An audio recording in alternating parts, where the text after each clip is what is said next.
ರಾಜೀವ್ ವಿರುದ್ಧ ಶಿಡ್ಲಘಟ್ಟ ಟೌನ್ ಠಾಣೆಯಲ್ಲಿ ದೂರು ದಾಖಲಾಯಿತು. ಬಿಎನ್ಎಸ್ ಕಾಯ್ದೆಯ ಪ್ರಕಾರ ರಾಜೀವ್ ವಿರುದ್ಧ ಎಫ್ಐಆರ್ ಆಯಿತು. ಧಮ್ಕಿ ವೀರನ ವಿರುದ್ಧ ಅತ್ಯಂತ ಸುಲಭದ ಸೆಕ್ಷನ್ಗಳನ್ನು ದಾಖಲು ಮಾಡಲಾಗಿದೆ. ಈತ ಈ ಸೆಕ್ಷನ್ಗಳ ಅಡಿಯಲ್ಲಿ ಸುಲಭವಾಗಿ ಜಾಮೀನನ್ನ ಪಡೆಯಬಹುದು. ಯಾವ್ಯಾವ ಸೆಕ್ಷನ್ಗಳನ್ನು ಹಾಕಲಾಗಿದೆ? ಬಿಎನ್ಎಸ್ 132ನೇ ಸೆಕ್ಷನ್. ಈ ಸೆಕ್ಷನ್ ಏನ್ ಹೇಳುತ್ತೆ? ಸರ್ಕಾರಿ ಅಧಿಕಾರಿಯ ಕೆಲಸಕ್ಕೆ ಅಡ್ಡಿಪಡಿಸುವುದು. ಈ ಕಾಯ್ದೆಯ ಅಡಿಯಲ್ಲಿ 2 ವರ್ಷಗಳ ಜೈಲು ಶಿಕ್ಷೆಯನ್ನ ನೀಡಬಹುದು. ಇನ್ನ ಬಿಎನ್ಎಸ್ 224ನೇ ಸೆಕ್ಷನ್. ಈ ಸೆಕ್ಷನ್ ಏನ್ ಹೇಳುತ್ತೆ?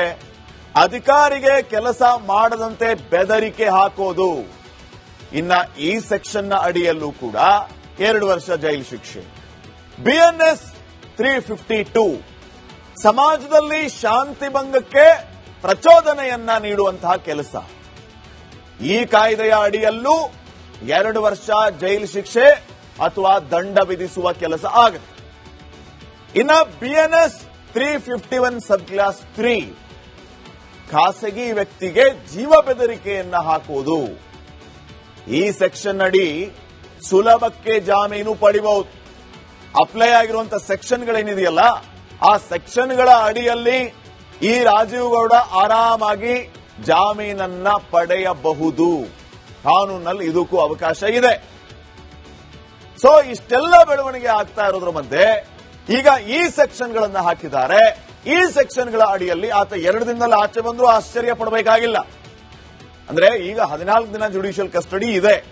ಮುಂದೆ ಆತನಿಗೆ ಈಸಿಯಾಗಿ ಜಾಮೀನು ಸಿಗುವಂತ ಸೆಕ್ಷನ್ಗಳನ್ನ ಹಾಕಿದ್ದಾರೆ ಅನ್ನುವಂಥದ್ದು ನಿಮ್ಮ ಗಮನಕ್ಕೆ ನಾವು ತರ್ತಾ ಇದ್ದೀವಿ.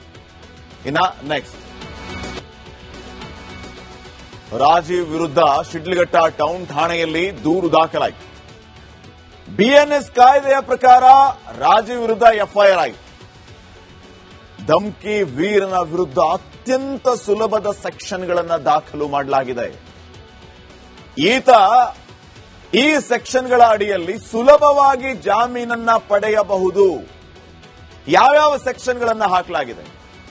ಬಿಎನ್ಎಸ್ 132ನೇ ಸೆಕ್ಷನ್. ಈ ಸೆಕ್ಷನ್ ಏನ್ ಹೇಳುತ್ತೆ? ಸರ್ಕಾರಿ ಅಧಿಕಾರಿಯ ಕೆಲಸಕ್ಕೆ ಅಡ್ಡಿಪಡಿಸುವುದು. ಈ ಕಾಯ್ದೆಯ ಅಡಿಯಲ್ಲಿ 2 ವರ್ಷಗಳ ಜೈಲು ಶಿಕ್ಷೆಯನ್ನ ನೀಡಬಹುದು.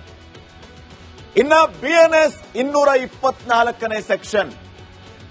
ಈ ಸೆಕ್ಷನ್ ಏನ್ ಹೇಳುತ್ತೆ?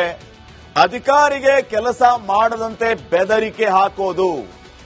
ಇನ್ನ ಈ ಸೆಕ್ಷನ್ನ ಅಡಿಯಲ್ಲೂ ಕೂಡ 2 ವರ್ಷ ಜೈಲು ಶಿಕ್ಷೆ. ಬಿಎನ್ಎಸ್ 352 ಸಮಾಜದಲ್ಲಿ ಶಾಂತಿ ಭಂಗಕ್ಕೆ ಪ್ರಚೋದನೆಯನ್ನ ನೀಡುವಂತಹ ಕೆಲಸ. ಈ ಕಾಯ್ದೆಯ ಅಡಿಯಲ್ಲೂ 2 ವರ್ಷ ಜೈಲು ಶಿಕ್ಷೆ ಅಥವಾ ದಂಡ ವಿಧಿಸುವ ಕೆಲಸ ಆಗುತ್ತೆ. ಇನ್ನ ಬಿಎನ್ಎಸ್ 351 ಸಬ್ ಕ್ಲಾಸ್ 3 ಖಾಸಗಿ ವ್ಯಕ್ತಿಗೆ ಜೀವ ಬೆದರಿಕೆಯನ್ನ ಹಾಕುವುದು. ಈ ಸೆಕ್ಷನ್ ಅಡಿ ಸುಲಭಕ್ಕೆ ಜಾಮೀನು ಪಡಿಬಹುದು. ಅಪ್ಲೈ ಆಗಿರುವಂತಹ ಸೆಕ್ಷನ್ಗಳೇನಿದೆಯಲ್ಲ, ಆ ಸೆಕ್ಷನ್ಗಳ ಅಡಿಯಲ್ಲಿ ಈ ರಾಜೀವ್ ಗೌಡ ಆರಾಮಾಗಿ ಜಾಮೀನನ್ನ ಪಡೆಯಬಹುದು. ಕಾನೂನಲ್ಲಿ ಇದಕ್ಕೂ ಅವಕಾಶ ಇದೆ. ಸೊ ಇಷ್ಟೆಲ್ಲ ಬೆಳವಣಿಗೆ ಆಗ್ತಾ ಇರೋದ್ರ ಮಧ್ಯೆ ಈಗ ಈ ಸೆಕ್ಷನ್ಗಳನ್ನ ಹಾಕಿದ್ದಾರೆ. ಈ ಸೆಕ್ಷನ್ಗಳ ಅಡಿಯಲ್ಲಿ ಆತ 2 ದಿನದಲ್ಲಿ ಆಚೆ ಬಂದರೂ ಆಶ್ಚರ್ಯ ಪಡಬೇಕಾಗಿಲ್ಲ. ಅಂದ್ರೆ ಈಗ 14 ದಿನ ಜುಡಿಷಿಯಲ್ ಕಸ್ಟಡಿ ಇದೆ. ಮುಂದೆ ಆತನಿಗೆ ಈಸಿಯಾಗಿ ಜಾಮೀನು ಸಿಗುವಂತ ಸೆಕ್ಷನ್ಗಳನ್ನ ಹಾಕಿದ್ದಾರೆ ಅನ್ನುವಂಥದ್ದು ನಿಮ್ಮ ಗಮನಕ್ಕೆ ನಾವು ತರ್ತಾ ಇದ್ದೀವಿ. ಇನ್ನ ನೆಕ್ಸ್ಟ್, ರಾಜೀವ್ ವಿರುದ್ಧ ಶಿಡ್ಲಘಟ್ಟ ಟೌನ್ ಠಾಣೆಯಲ್ಲಿ ದೂರು ದಾಖಲಾಯಿತು.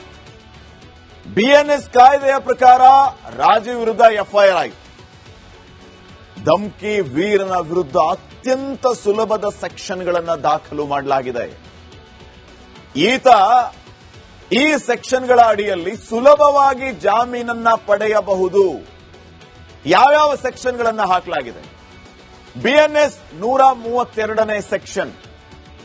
ಈ ಸೆಕ್ಷನ್ ಏನ್ ಹೇಳುತ್ತೆ? ಸರ್ಕಾರಿ ಅಧಿಕಾರಿಯ ಕೆಲಸಕ್ಕೆ ಅಡ್ಡಿಪಡಿಸುವುದು. ಈ ಕಾಯ್ದೆಯ ಅಡಿಯಲ್ಲಿ 2 ವರ್ಷಗಳ ಜೈಲು ಶಿಕ್ಷೆಯನ್ನ ನೀಡಬಹುದು. ಇನ್ನ ಬಿಎನ್ಎಸ್ 224ನೇ ಸೆಕ್ಷನ್. ಈ ಸೆಕ್ಷನ್ ಏನ್ ಹೇಳುತ್ತೆ? ಅಧಿಕಾರಿಗೆ ಕೆಲಸ ಮಾಡದಂತೆ ಬೆದರಿಕೆ ಹಾಕೋದು. ಇನ್ನ ಈ ಸೆಕ್ಷನ್ನ ಅಡಿಯಲ್ಲೂ ಕೂಡ 2 ವರ್ಷ ಜೈಲು ಶಿಕ್ಷೆ. BNS 352 ಸಮಾಜದಲ್ಲಿ ಶಾಂತಿ ಭಂಗಕ್ಕೆ ಪ್ರಚೋದನೆಯನ್ನ ನೀಡುವಂತಹ ಕೆಲಸ. ಈ ಕಾಯ್ದೆಯ ಅಡಿಯಲ್ಲೂ 2 ವರ್ಷ ಜೈಲು ಶಿಕ್ಷೆ ಅಥವಾ ದಂಡ ವಿಧಿಸುವ ಕೆಲಸ ಆಗುತ್ತೆ. ಇನ್ನ BNS 351 ಸಬ್ ಕ್ಲಾಸ್ 3 ಖಾಸಗಿ ವ್ಯಕ್ತಿಗೆ ಜೀವ ಬೆದರಿಕೆಯನ್ನ ಹಾಕುವುದು. ಈ ಸೆಕ್ಷನ್ ಅಡಿ ಸುಲಭಕ್ಕೆ ಜಾಮೀನು ಪಡಿಬಹುದು. ಅಪ್ಲೈ ಆಗಿರುವಂತಹ ಸೆಕ್ಷನ್ಗಳೇನಿದೆಯಲ್ಲ ಆ ಸೆಕ್ಷನ್ಗಳ ಅಡಿಯಲ್ಲಿ ಈ ರಾಜೀವ್ ಗೌಡ ಆರಾಮಾಗಿ ಜಾಮೀನನ್ನ ಪಡೆಯಬಹುದು. ಕಾನೂನಲ್ಲಿ ಇದಕ್ಕೂ ಅವಕಾಶ ಇದೆ.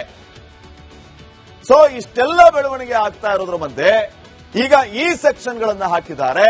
ಈ ಸೆಕ್ಷನ್ಗಳ ಅಡಿಯಲ್ಲಿ ಆತ 2 ದಿನದಲ್ಲಿ ಆಚೆ ಬಂದರೂ ಆಶ್ಚರ್ಯ ಪಡಬೇಕಾಗಿಲ್ಲ. ಅಂದ್ರೆ ಈಗ 14 ದಿನ ಜುಡಿಷಿಯಲ್ ಕಸ್ಟಡಿ ಇದೆ. ಮುಂದೆ ಆತನಿಗೆ ಈಸಿಯಾಗಿ ಜಾಮೀನು ಸಿಗುವಂತ ಸೆಕ್ಷನ್ಗಳನ್ನ ಹಾಕಿದ್ದಾರೆ ಅನ್ನುವಂಥದ್ದು ನಿಮ್ಮ ಗಮನಕ್ಕೆ ನಾವು ತರ್ತಾ ಇದ್ದೀವಿ. ಇನ್ನ ನೆಕ್ಸ್ಟ್